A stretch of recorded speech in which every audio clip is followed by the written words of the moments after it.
Mr Chairman. I call Reno Chirikatne.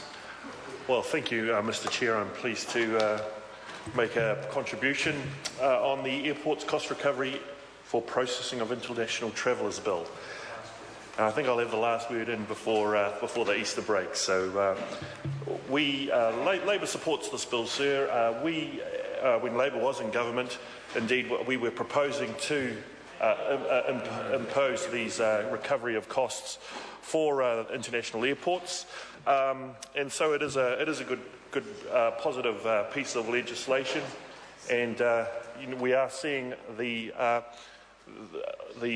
rise of a number of international airports around the country, which is a good thing. It's good for our economy. We want to see more tourists coming into our country, so it's good to see that Invercargill and Rotorua and other places are now international airports. But with that extra international dimension that they have, obviously there's extra costs with processing of all of the visitors coming in and all of those travellers moving out of those airports, and it is a big cost to the customs, the good folks at the front line who are there to protect our pa, as I like to say, here in New Zealand, the good folks in the security, customs, and also biosecurity. So this is a very worthwhile piece of legislation. I'd just like to touch on, though, a couple of things, and there are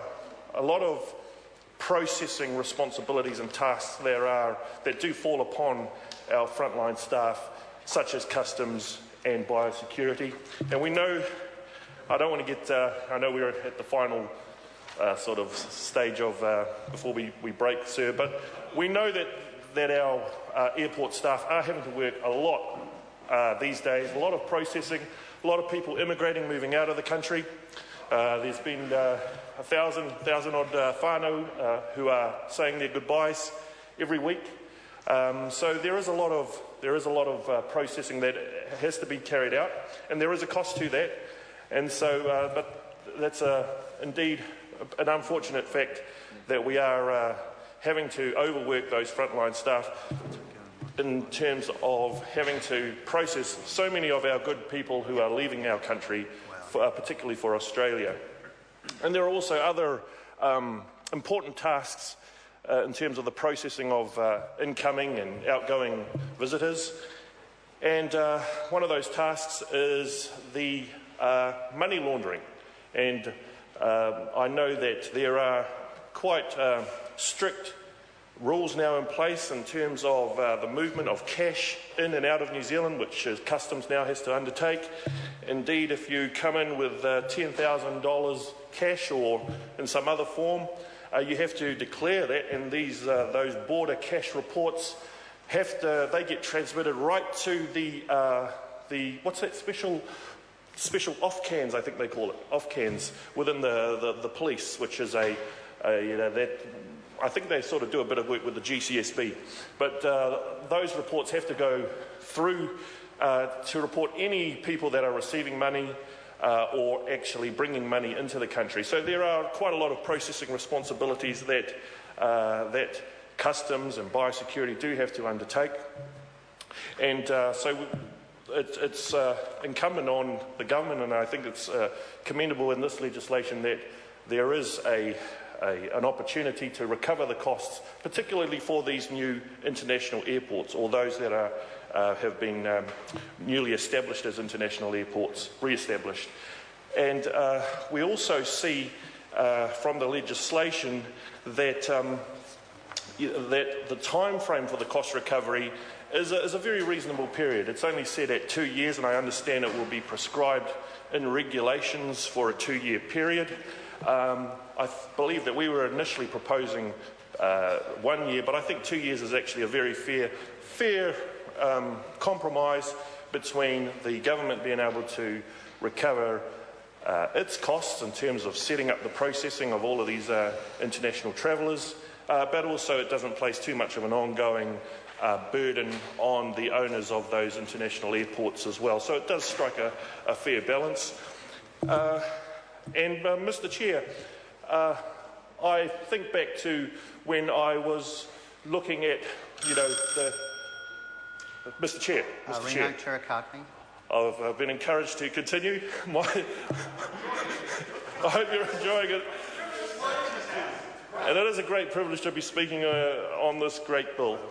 So the other day I was at Christchurch International Airport, sir, and there was a frontline customs officer who was just in the row next to me. So I had a chat to this good person and just said how they were going and how was things getting on with customs. And it was interesting. I asked how many sniffer dogs, how many dogs do they have at Christchurch International Airport, which has gone under a substantial redevelopment recently, and it's looking really great down there. You wait for it. There's a grand total of one customs dog one good little dog that services. It's a great dog. But that one sniffer dog, that one dog looks after the whole of that Christchurch International Airport.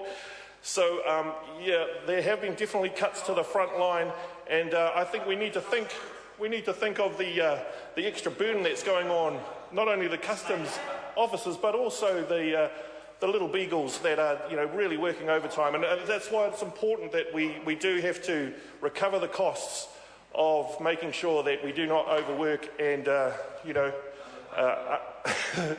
look after our little dogs that are protecting our pa and all those thousands of visitors that go through Christchurch International Airport have to be.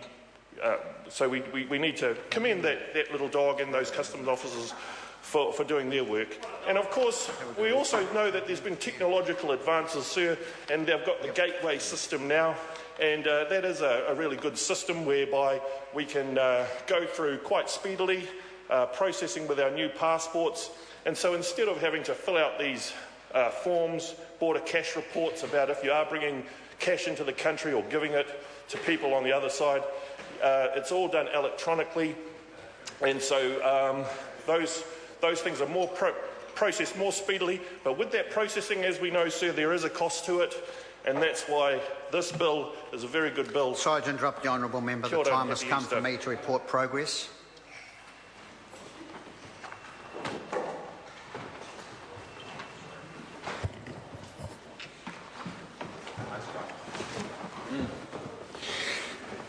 The House is resumed. Mr. Chairman.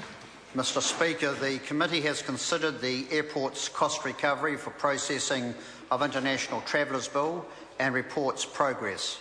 Mr. Speaker, I move that the report be adopted. The question is that the report be adopted. Those of that opinion will say aye. Contrary, no. The ayes have it. The bill is set down for further consideration in committee next sitting day. May I wish you all a happy and a safe Easter, and the House will stand adjourned until 2 p.m. on Tuesday the 9th of April in the year of our Lord 2013.